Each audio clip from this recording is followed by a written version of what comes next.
In this video, I want to go over the future content plans for Modern Warfare 3 Zombies in both Season 2 Reloaded as well as Season 3. Now, currently, Season 2 Reloaded is scheduled to apparently be on the 6th of March, with Season 3 being a month later on the 3rd of April. As you know, we've had really bad news for Modern Warfare 3 Season 2 because there was literally nothing on launch apart from the Horde Hunt event, and even that doesn't really have that worthwhile rewards, especially when most people by now have gotten most of the schematics so they can get any of this content at their own discretion anyways. I guess the cosmetics are cool, but yeah, this is basically a dud season, at least at the start, and it's really disappointing because Season 1 Reloaded itself also had no content apart from the Dockerby Warlord, so people were really holding out on Season 2, but of course before Season 2 was announced, we had learned that Microsoft had apparently laid off a ton of Call of Duty employees, and we had also heard rumors that apparently the majority of the Treyarch staff are now moving on to Call of Duty 2024 Zombies Black Ops Gulf War to finish up the round base for that mode, since that's a lot more important, and other studios such as Infinity Ward, High Moon, Ravensoft, etc. are going to be carrying on the rest of the development for the seasons. And whilst I'm sure Treyarch is still overseeing it and they've probably planned out this content in advance, it's still really disappointing news because, of course, when Modern Warfare 3 Zombies was marketed, they talked about having big plans for the mode post-launch, and we expected it to be a live service game with many updates. That's why people bought it, especially when it's an extraction shooter based mode. It's very much reliant on updates because after you've gotten all of the schematics, there's nothing really left to do. That's why it's so reliant on updates to keep the mode alive, and unfortunately Treyarch have not been able to maintain that, and it seems like going forward in the future the updates are still going to be very minimal, which I'll come on to in a second. So Season 2's announcement was very poor because, like I said, all of the content is coming in Season 2 Reloaded, and even Season 2 Reloaded itself doesn't really have good content. It's kind of a repeat of Season 1 at launch, and it seems like the seasons moving forward will be similar to this, where there's not really going to be much substantial. And it's just unfortunate that we're seeing a similar situation to Vanguard Zombies once again, where Treyarch just don't have the resources to finish these projects, and that's why I've always said from the beginning, I think Treyarch should have just been focusing on the sequel to Black Ops Cold War, COD 2024, and that is it. They are spread way too thin across many different projects, and it's leading to the projects, unfortunately, not being able to maintain a solid post-launch cycle. Before we go any further with the rest of the juicy information I want to discuss in this video, I first have a very awesome game to let you be aware of. Stay tuned.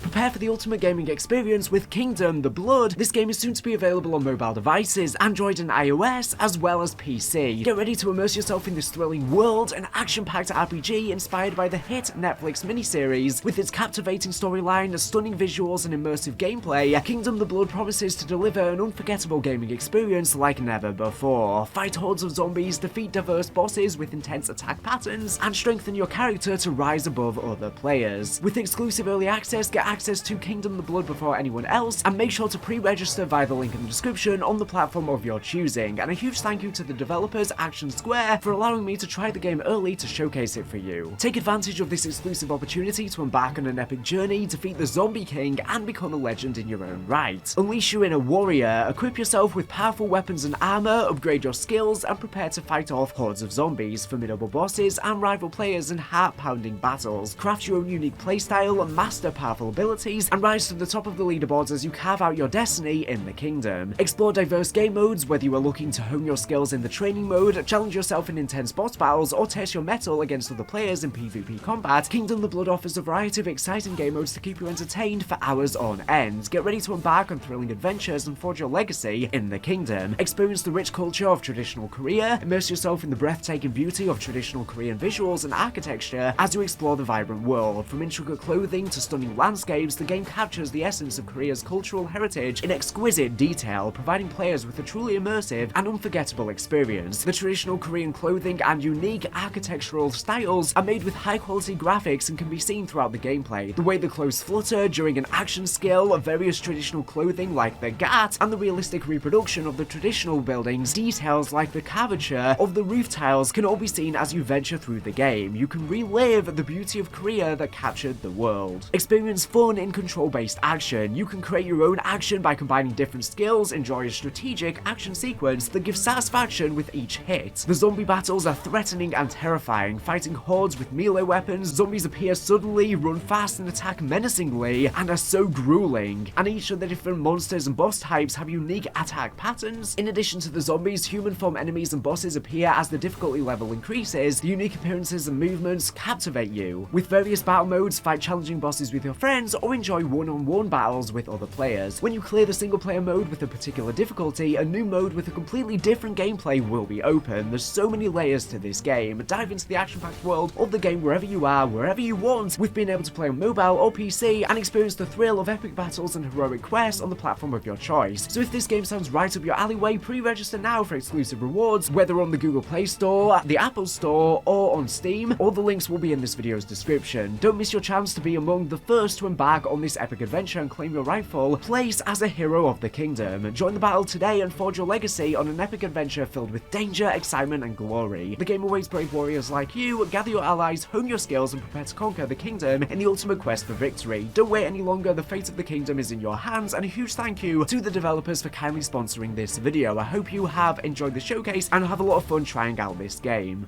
So the biggest piece of disappointing news is that Treyarch invited some YouTubers and influencers prior to the announcement of Season 2 to speak with them, and apparently they told them that there are no perks planned for the future of the mode, as well as the fact that there are no new enemy types planned as well. And it was apparently the YouTuber Chopper who asked this question and found out this information. Now, the reason why we thought new perks and enemy types were coming is that many have actually been found in the files of the game. We were most expecting Mule Kick to come to the game because it's been found in the files. There's even an icon for it, and it would kind of be the easiest perk for them to add because it's just an extra weapon. They don't really have to code much, you know what I mean? It's such a simple perk for them to add, and 3 weapons is very necessary in this mode when there's so many different wonder weapons. So it sucks that it's not coming. And the other perk that we thought was coming was Widow's Wine, because there's an emblem for it in the collector's edition of the game, but apparently neither of these are coming. So maybe they were planned at one point, but unfortunately they've been cancelled because Treyarch are behind on COD 2024 Zombies and they're needing to focus on that. And in a way it's a good thing that they're having to focus on that, but I just think Modern Warfare 3 Zombies should have never released, or at least this mode that they were working on, Open World Zombies, should have been saved to launch alongside round-based with COD 2024 so they could solely focus on a complete package for one game and make sure that the game has consistent updates post-launch for both round-based and Open World Zombies, instead of one mode getting left out, especially when during Black Ops Cold War they said that the player base was split evenly between round-based and Outbreak. It's clear that there's fans of both and people want to play both. They don't just want one or the other. And even things like Onslaught, because multiplayer's been getting zombies over there, we're expecting things like Onslaught to come, and I think the reason why Onslaught isn't coming to this game is that A, they don't have the resources, but most likely they're probably saving it for COD 2024. So yeah, it sucks no new perks are coming, and it sucks that no new enemy types are coming either. And honestly, this news that has come out, I just feel like Treyarch should kind of shut up, because they're just hurting themselves even more and feeding into these rumors that they're kind of discontinuing the mode even more. At the same time though, I appreciate that they are being honest here. I would rather have a straight answer that this stuff isn't planned, as opposed to us just feeding off of data mines and, you know, believing that information and thinking that this stuff is coming. Trust me, honesty is always the best thing, but from their perspective, it's probably not the best because, like I said, it's just further hurting the rumors that the mode's being discontinued, and people are probably going to stop playing the mode, especially now that these statements have been released, and it doesn't seem like Treyarch are planning much for it. Now, I have said in prior videos that Modern Warfare 3 Zombies is basically over, and a lot of people have misconstrued what people have been saying when we're saying it's over. Of course, there are still content updates planned for all of the future seasons. I'm sure there's going to be at least something in each season. It's just that when we say that the mode is over, we're kind of talking in terms of the consensus of the general community. Most people now believe Modern Warfare 3 Zombies is basically just an offset product. It's being essentially discontinued. Yes, there are still updates, but nothing substantial, nothing to bring back a huge player base. Any updates that are going to be coming in the future are just way too minor to bring back any players. So that's what we mean when we say it is over. And the thing is about Chopper's statement, where we learn this information that no new perks or enemy types are coming, is that he said, from his understanding, it's a mode that wasn't even really supposed to exist anyways. And I don't know if he's just, you know, basing this off of information in the community and rumors, or if this is based on information that he's heard from Treyarch directly, considering he literally went there and got information from the source directly. And if that's the case, I wonder when he heard this information. Was it only at this call, or was it all the way back then when Modern Warfare 3 Zombies was initially revealed? Because so many YouTubers were hyping up this mode, and if they knew it wasn't really going to get major content updates post-launch because Treyarch had to focus on COD 2024 Zombies, then I just find that so misleading. Like I said, he maybe only just heard this information, but if they knew it previously, it's just really unfair to get us hyped up if this was always the plan that it wouldn't receive major updates because Treyarch are too busy with their next game. And I guess this already confirms what we assumed anyways, that Modern Warfare 3 Zombies isn't really Treyarch's passion project. They were most likely just focusing on COD 2024 Zombies, and at some point, Activision, of course, forced Sledgehammer Games to turn the Modern Warfare 2 DLC into a full game, and they needed a co-op mode in addition, and so Activision probably forced Treyarch to make a Zombies mode for this game, just like they did with Vanguard, and diverted resources from COD 2024 to this instead, because it seems like they were working on some sort of open world Zombies for COD 2024, and it got moved forward, and that's probably why we're seeing less post-launch content, because if it had another year of development, they would have made sure that they have a full year planned out of post-launch content, and in a sense, this mode ends up feeling like a de-evolution of Outbreak from Cold War, because at least that had consistent updates post-launch. It just got better and better with updates, whereas the complete opposite is happening with Modern Warfare 3 Zombies. It had a much better launch with more to it than Outbreak, but the post-launch is falling apart because they're not able to maintain anything. And especially on Treyarch's end, if they always knew they were going to be leaning off the project, you know, after Season 1 and the other studios were going to take over and there would just be minor updates, then they shouldn't have been marketing and hyping up the mode. It's just false advertising once again, just like we saw with Vanguard Zombies with false advertising. That trailer, that reveal for Vanguard Zombies was so epic, then it released and it was bare bones nothing, with literally nothing to do, and I just found that so disingenuous and so manipulative, and I really hope that Treyarch were not complicit again in this, and I hope that they planned on a lot of post-launch content, and unfortunately plans ended up shifting post-launch that they had no control over because they had to focus on COD 2024 Zombies, and maybe the layoffs have impacted things as well. So regarding the fact there's no apparent new enemy types planned in the future, this is really disappointing because right now we've just seen the worm boss reused over and over. We saw it at the end of Act 3, we of course saw it in the Dark Aether, we have the red worm, and so far it's been good, but I think for the most part, most of us are done now. We want to see some sort of new boss, and if this means that all future bosses are just going to be worms in the future, this is ridiculous. Maybe we're literally going to get loads of different colors of worms, you know, a blue worm, a brown worm, etc. And maybe that's going to be the final boss for all of the future acts, and you know, there's been rumors of many other different enemy types in the files of the game as well, such as the parasites from Shadows of Evil, because they've been found in the files, but it seems like none of this stuff is planning. So maybe they were planning on this stuff, but like I said, it might have just gotten cut. Now, something else I want to say, and this is really bad news, is that Treyarch apparently said they currently don't really have plans to increase the stash limit, which is currently set to 10, because apparently they create the stash to be so finite for a reason, because they want to make resources scarce, and they want us, the players, to be calculated when making decisions with which items to bring into a game. But this is ridiculous. This is a cop-out answer, and this is the kind of answer that I wouldn't expect from Treyarch. Treyarch are usually quite receptive to fan feedback, and this sounds like an Infinity Ward answer. This sounds exactly like what Infinity Ward was saying during Modern Warfare 2, for example, as to why they're not adding red dots on the minimap. They were giving nothing answers, acting like they know better than the players, which sometimes they do, but in this case I really don't think they do. And we've seen with Infinity Ward, they were wrong. Modern Warfare 3 has added back the red dot and it's made for a much better mode. And the problem with the 10 stash limit is it was fine at launch, kind of. Well, it was still too small, but now that everyone's gotten all of the schematics, it's literally impossible to be able to do anything. You just ended up left with way too many acquisitions in your inventory, and you just can't even equip them. You constantly have to get rid of stuff, and there's so many now schematics, you need a bigger stash limit, otherwise you can't even really try out all of the different schematics you have. You can barely use any of them, and I understand they don't want to make us, the players, too overpowered, but at the same time they removed the perk limit in Cold War Zombies because they realized that just giving us more power is sometimes just a fun thing. Just let us do it for the hell of it. And also, the stash limit, I guarantee, is the biggest reason why Modern Warfare 3 Zombies is dying now, because they said at launch that apparently it was the most played co-op mode in a decade. Now, I think that this statement is a complete lie, because I'm telling you right now, if it was as successful as they were claiming Modern Warfare 3 Zombies was, it wouldn't be getting discontinued so early and getting such poor post-launch support. There's no way in hell. So all of these people at Activision are just bullshitting liars. I'm so sick of their false statements and their misleading, and I was very skeptical when this statement was released. I was basically saying this doesn't really line up with what we've seen and the sentiment from the community, and most people were actually agreeing with this statement. They felt like Modern Warfare 3 Zombies was so successful, and maybe it was at launch because, you know, lots of Warzone fans were waiting for Warzone to release and they were probably playing, and lots of multiplayer fans and stuff like that. People were just basically playing the mode to grind weapons as just a brainless shooter mode to grind weapons and camos, not really for the mode itself. I think that's what was happening, but now that Warzone's released, I think people have just gone back to Warzone and also multiplayer, and they're not really playing the Zombies mode anymore since they've done everything they need to and leveled up all the weapons they need to and gotten the camos as they need to. But yeah, I think that statement was just complete BS, to be honest. And yeah, I just don't understand why they're not increasing the stash limit here, because it is definitely the biggest reason why players have stopped playing, because people have grinded out all of the schematics and then they're like, wait, this is completely pointless because I don't even have the stash to be able to use any of these schematics. I can barely use any of them, so what's even the point? And that's why people have stopped playing. They want to be able to use all of this stuff they've unlocked and they can't even. And honestly, lots of people are complaining about the cooldowns on the schematics, but I don't think that's even the main problem. I really think the biggest problem is just that stash limit, because you can still grind them and craft the schematics every now and again, so you can still build up a lot, but because you don't have enough in your rucksack to be able to leave them in there in your stash, it's just really unfortunate. I really think we need at least 30 in our stash, probably even more, to be honest. And I do think this is the biggest reason why Modern Warfare 3 Zombies is dying, because people have gotten all the schematics now and they're realizing the mode is pointless. What is even the point if you can't even bring all of that stuff into your game? So this is just something that needs to change, and I don't even know why Treyarch responded in this way. This really sounds like an Infinity Ward answer. This sounds like Joe Secot, even though it's clearly not Joe Secot. And like I said, it's really a complete antithesis of Treyarch's usual philosophy, where they're all about, you know, guns up, fun at all times. That's usually Treyarch's motto, so it's very odd here that they are limiting the stash so much, especially when they've seen fans complaining for months and months now. They're clearly seeing the statistics of the player base dropping off like crazy, and yet they're still not increasing the stash. I don't know why. They're just killing their own mode. And Treyarch specifically have said that they are looking into and monitoring whether they should increase the stash limit, so they're not ruling it out entirely, but why is it not here now? You are killing off your own game because you're not listening to the fans. What are you doing? I genuinely don't know. It shouldn't take a genius. You shouldn't need to get more and more data. You've had months of data already. It's just so obvious. You've added way more schematics, and there's more schematics coming with Season 2 Reloaded. There's more schematics than in Season 3. You need to be increasing the stash limit as you add more items. It just makes sense. And 10 was not enough anyways from the get-go, even before they added more items, but definitely once more items are added, they need to give more inventory space. It's just a complete mess, constantly crafting schematics, and you can't even craft them because you just get full straight away. You don't even have the room to craft them. What's even the point of a cooldown if you don't even have the room to craft everything you want? You don't even have the room to bring everything you want. And I'm not even saying you can bring every single item into the game, but at least give a much more substantial amount. You can't even bring like 10% of the amount of things you can craft into the game, which is ridiculous. So yeah, I think they may increase it in the future, considering they say they're monitoring it, but if they do increase it, it's probably not going to be by much. Maybe just like 5 extra slots or something, but literally we need at least triple the amount of slots. We need 30 plus. I really just don't know what's going on with how they're handling this mode. It just seems so different to usual. The same with Vanguard. It just felt so unlike Treyarch, and I guess this is the problem with many different developers working on this mode. Too many cooks in the kitchen. This is the biggest problem with Call of Duty right now. They've got a billion different studios working on a billion different things, working on every single project, and it's meaning that the games are losing their identity completely. They're all feeling identical. It doesn't feel like you can distinguish between a Treyarch project and an Infinity Ward project, because they're all on the same engine, they all look the same, feel the same. There's barely any differences like there used to be, and the design philosophy is all meshing into each other instead of them feeling distinct. Modern Warfare 3 Zombies, whilst I don't think it was the best at launch, it had a lot of potential to grow and grow as it got better and better, but now all of the developers have been siphoned off to COD 2024 and it's getting minimal updates. The least they can do is do some quality of life improvements and do a stash increase. That will bring a lot of players back if they don't have content planned, but they're not even doing that. And yeah, speaking of the other quality of life improvements, as you know, there's been an exfil streak system found in the files. I've already gone through all of them, but you can see them all on screen. And apparently there's a wallet/bank system coming as well. Both of these features are going to be great, and we were expecting them for Season 2 because they've been in the files since launch, and they were updated even before Season 2 released to add more things and just clarify some things and make some changes to them, and yet they're not here in Season 2, so I'm really praying they are Season 3, but honestly, Season 3 is too far away. It should be here now. Why are these basic features not in the mode already? They were in DMZ. Any features from DMZ or in Outbreak that are not present in Modern Warfare 3 Zombies should not just be drip-fed as post-launch content, because they don't have any post-launch content planned, or at least very little, and I'm scared that this is what's happening here. They're basically adding dud content. An exfil streak is something that needed to be there from the get-go when it was already there in DMZ. There's absolutely no reason for this complete mediocrity, and why are we waiting so long for this basic stuff that would really improve the quality of life of the mode? You know, with Season 2, they did do some good changes. You know, they buffed all of the wonder weapons, they patched the tombstone glitch, duplication glitch, although there's a new one, but it's harder to do. I think those were good changes, although I only wanted them to patch the tombstone glitch if they would then allow you to have a bigger stash by default without needing to glitch the game, but unfortunately they're not. So I just mentioned leaked content here, obviously the exfil streak and stuff like that, but honestly, I don't really want to go over any of the other leaked content that is going going to be coming due to the fact that Treyarch have announced that apparently there's no new enemy types coming, there's no new perks, and these were stuff found in the files of the game. So honestly, I want to just think of all of the other future stuff that's been found in the files as basically nothing. Like, we shouldn't really be expecting this stuff. For example, there's many other side quests and many other contracts that have been found in the files. In my head now, I'm just going to be thinking they're probably not going to be coming, or at least maybe only a couple of these are going to be coming. And you can see all of the ones that have been leaked on screen, but the reason why I think they're not going to be coming is, like I said, we've had 2 seasons announced now. There's no new contracts, so why would they then be in the latter seasons when there's already such little content? And there's so many contracts that have leaked that there's just way too many to then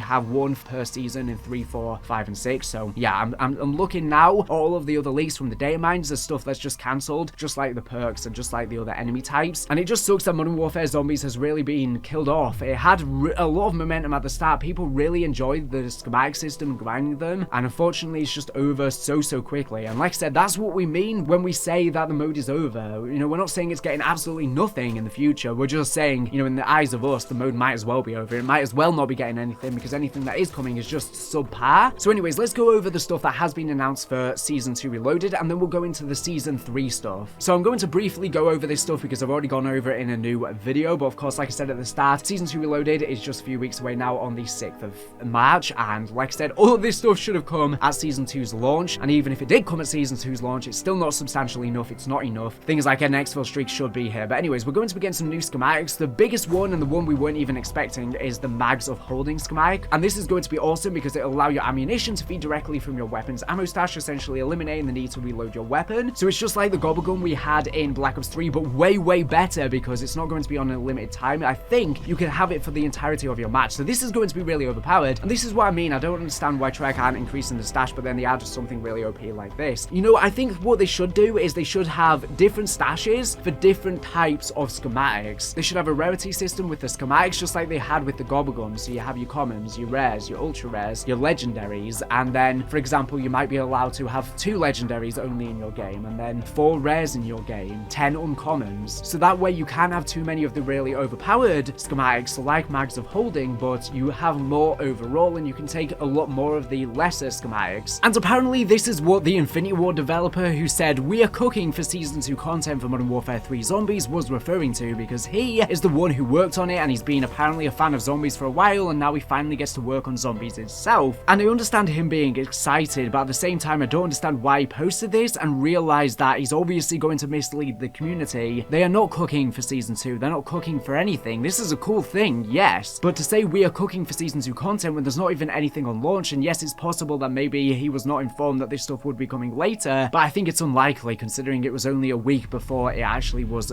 announced. That this was a very misleading statement, and I by no means encourage anyone to harass him. A lot of people have been doing that, unfortunately. However, this statement is definitely open to criticism. Obviously, when posting this, people are going to get overly excited, expecting there to be lots coming, a lot of the stuff that we expected. That is not actually coming, unfortunately, especially when a lot of the marketing for both Modern Warfare 3 Zombies and Vanguard Zombies was misleading. This is further contributing to that, and even though he never clearly intentionally did that when he posted this, he surely should have second guessed, especially when the tweet started going viral. Lots of people were talking about it and speculating about what he could mean. At that point, he really should have deleted it. So yeah, like I said, I don't condone any harassment, but at the same time, people saying he is not open to criticism for this statement are just being naive, and I hope that he doesn't do anything like this in the future and learns from this clear mistake. And it is a mistake. You shouldn't really say you're cooking for content when there's not really much planned. It doesn't matter how personally excited or attached you are to said content, the community is going to take that and they're going to eat it and run with it. Any public statements need to be very carefully thought out. That's why they have a marketing team, and that's why generally developers don't speak on future content that much on their own behalf, because they know the community can either take it in a positive or a negative light, and that's why they lead it to the marketing team, whose job it is to do that stuff, even though they are themselves very misleading. But that's their intention, whereas this person was clearly not intending to be misleading, but that's how it ended up coming out, unfortunately. So yeah, I mean, no ill will to this person, nor should any of you, but I hope, like I said, he takes this as a learning experience. The other one that's going to be coming is the Bloodburner key, so you'll just be able to spawn in with the Bloodburner straight from spawn. Going to be awesome. It's a great bicycle. They did actually recently nerf it against the Stormcaller, but this is great. It'll just allow you to get around the map easy if you can spawn straight with a vehicle, and also, you know, it repairs itself, it refuels itself, you can ride on water. It's great. It's a lot of fun. They're also adding one for the VR 11 Wonder Weapon, and they did also recently buff it as well, so you can fight the worm bosses with it. And the final thing they're adding in Season 2 Reloaded is the Warlord Keres, which has set up his fortress in the Kill House of Orlov military base. She is known as a deadly and elusive chemical warfare specialist, and her defenses should be approached with extreme caution. Expect the exterior wall to be well fortified with soldiers, snipers, turrets, and traps, as well as prisoners, gas grenades. It would be wise to bring gas masks. Inside, expect visibility issues, as Keres' new gas compound hangs in the air throughout the facility, disrupting almost all senses, including thermal, weapon, scopes. Perhaps as a way to counteract this, expect Keres to utilize conventional armaments as well as poisonous smokescreen, counting on her numerous bioweapons to choke you out. It's going to take teamwork to box her in and eliminate her. So the biggest thing coming in Season 2 Reloaded is the new story mission. You will utilize a variety of redacted during the investigation of a second rift. Alarming aberrations are bound in this new maze as a mysterious entity makes a presence known to Ravenov and the team while they frantically search for an exit from the rift, earn coveted rewards, follow cryptic clues, and complete timed tasks, all while facing down the largest infested stronghold yet. So basically, Season 2 Reloaded, they're adding another rift. However, it's going to be just like before. You're just going to be able to go in the Dark Aether. It's going to be another section from Al Mazrah, which I believe is the Al Said market. So it's already a location that we've been in before, just like we went within Al Baghdra Fortress before. Now, in this second rift, Terminus outcomes are going to follow us into the rift, so there's going to be human AI in there, so it's just going to be even more annoying, but I'm sure there's some fun stuff you can do, and hopefully there'll be new contracts you can do in here. The Elder Sigil. Now, something not announced in the blog is there is going to be another Easter egg loot quest that you can do after you enter this rift to then be able to re-enter it and have a hardcore version of the rift. So there's going to be more sigils that will be around the map, and you'll have to place on these podiums just like to re-enter the first rift. However, as opposed to the first one, these items apparently are going to be related to Fletcher's past. So Season 2 story mission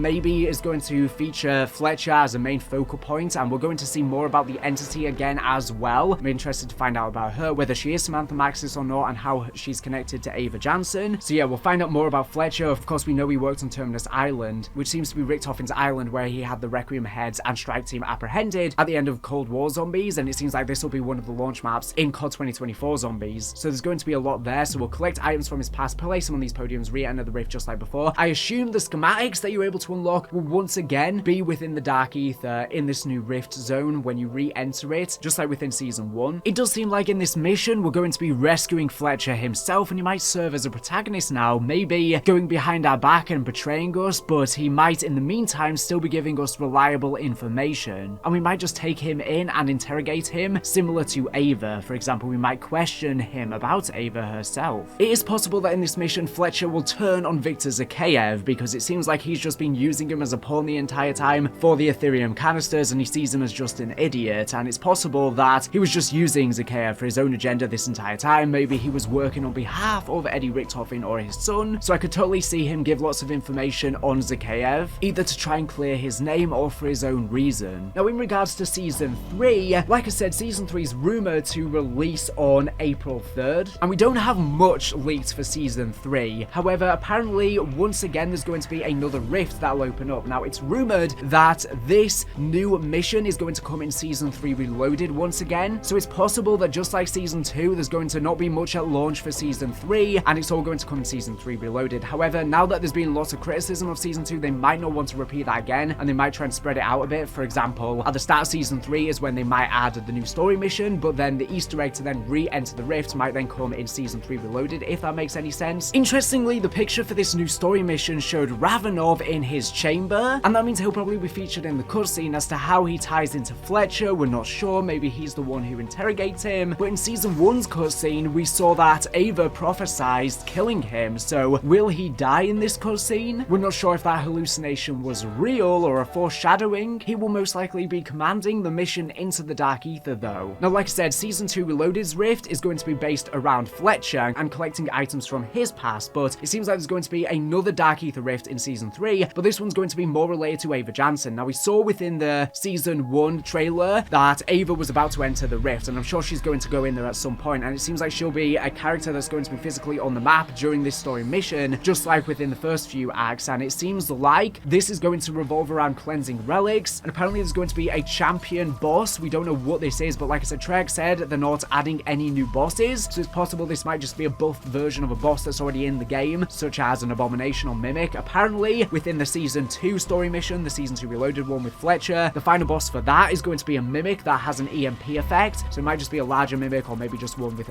more health. The quest will involve escaping the rift, following Jansen, investigating orbs, breaching storms, investigating relics, shattering crystals. So yeah, most likely Jansen goes in the Dark Aether. Maybe we then have to enter the rift to try and rescue her because she's probably drawn in there by the entity. And like I said, there's going to be another quest then to re-enter it. So it seems like every single season might be literally exactly the same, where we get a new story mission and then we get a new little fetch quest to collect items to then re-enter the Dark Aether and to get some schematics. So yeah, every season might just be, you know, a couple new schematics, new story mission, a new rift Easter egg, and then they're going to probably have a new warlord every season as well. And that's probably it, honestly. I think that's all we're really getting for the future of Modern Warfare 3 Zombies, and I just hope at some point they increase the stash, add the exfil streak, add the wallet, stuff like that. Basic stuff we should have had ages ago, but I digress. And yeah, that is really disappointing. Honestly, all of this news is so sad because whilst it's great that Modern Warfare 3 Zombies is not being completely discontinued, it's still getting updates. It seems like we will at least be getting something every single season, a new story mission per season with a new cutscene, and I'm really interested in the storyline, you know, so if, you know, the gameplay stuff isn't really that good, and if these new story missions they add are just one and done deals and then you don't really play it after, at least it gives us good story stuff to then tease COD 2024 Zombies and COD 2025 Zombies in the future. But I just really wish we were getting more. And regarding this season 3 story quest, it's talking about, you know, cleansing these relics, and it was actually leaked in the files that there would be a new contract coming that would be related to these Ava relics. So I'm wondering if this is just for this story mission or if it's also going to come as a new contract as well when this mission is added, because like I said, it's one of those contracts that was leaked. But yeah, I hope all of these other contracts that have been found in the files do get added. There's ones about rescuing humans, for example, and exfilling them. All very fun stuff, and maybe they will come at some point, because I think the season 2 one with Fletcher has something in the files about rescuing humans and exfilling Terminus Island people. So, you know, maybe they're going to add a new contract with that, but nothing's been announced so far. Also, regarding season 2 Reloaded is, you know, we obviously had the Red Worm boss that was never announced when season 1 was announced, so it's possible there might be another worm boss that we're able to fight after, you know, we do the season 2 Rift again. Maybe there's going to be one with season 3 as well. Maybe there's a new worm per season, but I feel like there's not going to be honest, and that would get very redundant if we're just fighting worms over and over again, and I'm not sure how much different they could do a worm in the future, different from the red worm, because they surely can't make it much more difficult than that. So I'm not sure what they're going to do there. Now, the cool thing about the season 3 quest to enter the Dark Aether again for this third rift is that it's going to be different to season 2, because apparently these sigils and these items you will collect for it relating to Eva, these relics per se, are actually going to give the player powers. And I think the reason why they're going to give the player powers is because, of course, Ava Jansen has Dark Aether powers just like Samantha Maxis. She has some sort of connection there. We know her mother was apparently Dr. Grey and then she was adopted, so maybe she was experimented on a child. This might be stuff we might learn in COD 2024 Zombies. I think we'll see a lot of younger versions of Modern Warfare 3 characters in COD 2024 Zombies, such as Fletcher and her. Can't wait to learn all of that stuff, but regardless, I think that's why they're going to give us powers in this season, and that's going to be awesome. I don't know how they're going to work exactly, but I've been saying that I want the strike team to actually have powers for a very long time, because it makes sense. High exposure to Ethereum gives you Dark Aether powers. As to how Dr. Ava Jansen has these powers, she most likely was exposed to the Dark Aether at some point in her past, but we just don't know exactly what happened yet. That's why Samantha Maxis has powers as well. She went into the Dark Aether on Firebase C, although she had prior experience in the Dark Aether in the old Aether story when she was in control of the zombies, so it explains why she's so powerful. So these Ava relics suggest that maybe someone's been experimenting on her to create these powers based off of her, potentially Richtofen or someone else. There's got to be a reason why she has these powers, and if Grey was her mother, it makes sense that maybe she was experimented on when she was captive at Terminus Island, and maybe Richtofen experimented on Ava as a child, maybe even forced Grey to be pregnant, because maybe Richtofen is trying to create, you know, an army or many people with powers, or he's trying to harness powers himself. We're not sure, especially because Bunker 5 has opened up in Urzikstan now, and we see zombies are being experimented on. This is set in 2024. Modern Warfare 3 Zombies is in 2021, so it's way after the zombie events, so it means that Operation Deadbolt are successful in closing this Dark Aether zone. But regardless, someone is still experimenting on zombies years after, potentially Richtofen, and like I said, maybe it is to be harnessing these powers. But what are these powers themselves? Apparently there's going to be one that will give the player extra damage from zombies. There'll be a zombie object damage, which I don't know what that means. Does it mean deal more damage to zombies? The other one is obviously just like Juggernog, allowing you to have more health. There's one that apparently gives you extra speed, so I'm guessing just like stamina, but you'll be even faster. I wonder what it's going to be like having both together. There'll be zombie object speed, no idea what that is. There's going to be one that'll apparently give special vision, so I guess like depth perception, where you can see the zombies and everyone through walls maybe, but we already have a perk for that, so so I'm not sure, and there's apparently one called Zombie Object Vision. So again, not really sure what these are, but it's awesome. We're going to be able to deal more damage, take more damage, run faster, see through walls apparently. I just don't know how these are going to be implemented. Like I said, this is just from the code, so we could be misinterpreting these things, but I don't know how these are going to stack with having perks as well. It might just make you really overpowered. Are there also going to be schematics for these different relics? I'd assume there probably will, unless when you place these sigils or these relics on these podiums, you might just have these permanently for all future games. That would be insane if that's the case and it's not just your one game. But yeah, like I said, one rift per season it seems like. Now the biggest thing that is rumored and seems like what the developers are working the most on is it's rumored that a PvP mode might be coming to Modern Warfare 3 Zombies like we had in DMZ. Apparently this will be a completely separate mode. People's games have been glitching out in the past to allow you to shoot your teammates as well as other teams, but this was just a glitch and Treyarch quickly patched it. But it's possible this was just giving us a clue as to what's to come, because apparently there's been many files related to PvP updated, and with the Season 2 launch apparently they've been updated even further, which suggests they are still working on it and it's not cancelled. Now of course this is data mine information, so it's not confirmed and it could end up getting cut, or maybe it's not even being worked on and it's just being misinterpreted, but it seems like a PvP mode might be coming at some point. But I don't understand why the developers are even working on this or how it would even work, and considering that apparently the developers don't have much time to work on this mode and there's not even many developers in general, I'm assuming that the mode is not going to be that substantial and it's going to be just like the regular mode with PvP enabled, which will be terrible. So many people, especially DMZ fans, have been asking for PvP, but I just think this mode doesn't need it. It's not really what Zombies fans like either, and it would just be so annoying trying to do anything in this mode and then being taken out. I understand that it would apparently be a side mode, so you still have the choice which to play, but at the end of the day, they might lock certain schematics behind the PvP mode, so you might have to play it to get certain things. But if we look at it from a narrative standpoint, it does make sense that PvP might come in the future, because if Terminus are then infiltrating the Dark Aether zone, it makes sense that there might be some sort of war that breaks out between different factions. You know, maybe you can either play for the Operation Deadbolt or Terminus outcomes. But yeah, like I said, I don't want to see them working on this. I'm fine for them to add it and give something extra for fans to enjoy, but the only reason why I don't want to see them add it is because it seems like not many people will like this. It seems like the mode will just be a complete cluster, a complete mess. It'll be so annoying with other players, and even if it caters to a specific niche, is it really worth it when apparently the developers, you know, don't have much resources to work in this mode and they don't have much of a team? So to put all of that team and resources into this one mode that I think wouldn't even be good, I would rather than put that time into something else, into actual content such as quality of life improvements that we need, and not waste their time on this. And I would rather them, you know, for example, put their time into bringing Fortune's Keep as a new map or bringing Rebirth Island as opposed to adding PvP. So yeah, not a big fan of this. Like I said, I'm open to them adding PvP for the fans who enjoy PvP, and I would definitely try it out. It probably wouldn't be my go-to thing. I would still want to play the regular mode without, you know, these annoying players, because as we saw with the Haunted event, the last one with these bosses you could take out, it was so annoying having PvP. You just wanted to focus on taking out these bosses and you would just get raided by trolls. And the same thing would happen in this mode. If people want PvP, they can still play DMZ and get that. My only hope is that if they do add PvP, it's somehow a radically different version of the mode than the regular one, so it differentiates enough where it can be fun and not annoying. But like I said, they're apparently so low on developers that most likely they don't have the resources to do that, so I'm fully expecting if they do add PvP for it to be almost identical, just with PvP enabled. But I don't know how that would work from a narrative standpoint, or how all of the contracts would function with different teams you can fight. Let me know, do you want PvP or don't you? Most people I've seen are rejecting the idea. I think people are asking for it closer at launch, but it seems to really only be DMZ fans that want it. Lastly, regarding new maps coming to Modern Warfare 3 Zombies, like I said before, Modern Warfare 3 Zombies is essentially being discontinued, and Fortune's Keep had zombies added inside of Warzone for Season 2, and we were expecting it to come as a new map for Modern Warfare 3 Zombies, because before Modern Warfare 3 Zombies released, the YouTubers who went to Treyarch said that Treyarch said new maps were planned post-launch for this. However, according to the data miners, Fortune's Keep is currently not planned for the mode. Now, because High Moon Studios, who made this map, are apparently working on Modern Warfare 3 Zombies, that might change in the future. I hope so, considering they literally have zombies in the Warzone version. It makes complete sense. And Rebirth Island as well, I want to see in Zombies, but honestly, we shouldn't really be expecting them. Now, it is rumored Rebirth Island might be coming because there's stuff being found in the files of the game regarding DMZ Rebirth and regarding infilling in, but that's not referencing DMZ, it's just the code for Modern Warfare 3 Zombies because it reuses so much from DMZ in the back-end files. So I hope Rebirth Island does come, essentially because it's based on Alcatraz Island, which was a Zombies map, of course, Mob of the Dead back in the day, and Blood of the Dead. But I wouldn't be expecting these maps, to be honest, especially because the developers aren't really working on them, and it doesn't seem like they have a large team, especially because so many developers have been laid off. Maybe they were planned at some point, but they're now cancelled. Now, regarding Treyarch Treyarch saying new maps are planned, it could also be possible that when they said new maps, they were just referring to these Dark Aether sections from Amazra that we're going to be getting every single season with these new rifts. That literally could be it. That could be all they were referring to. So I hope that isn't the case, but technically they are new maps, even though they're not able to be played as their standalone experiences, which honestly I wish they would just allow us to play within these Dark Aether sections as their own maps. So yeah, for future content, it's really not looking good. Just a new story mission and a new rift per season. The story will be interesting, but that's about it. And these quality of life improvements like an exfil streak probably will come eventually, but that's about it as well. So I'll be making lots of lore videos and storyline videos when the new story acts are added and that we get the new cutscenes. Now, another thing to note is that all of the seasonal cutscenes might all be in Season 4. Treyarch did say when Season 1 was announced, clarifying that the next few seasons at least will all be Season 4 story missions. So it's possible all of them are Season 4 or maybe just up until Season 3, and then the last 3 seasons, 4, 5, and 6, might be then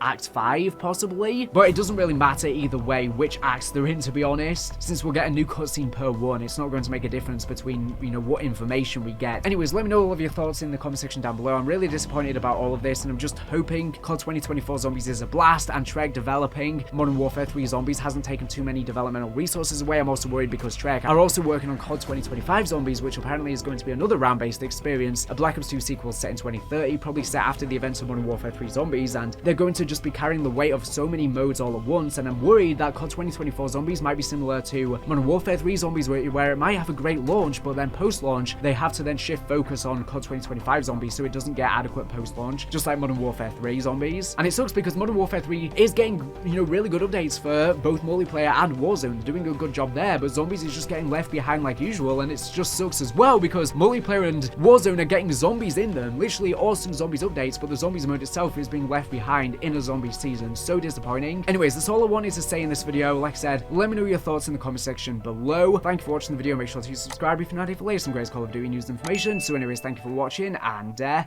bye.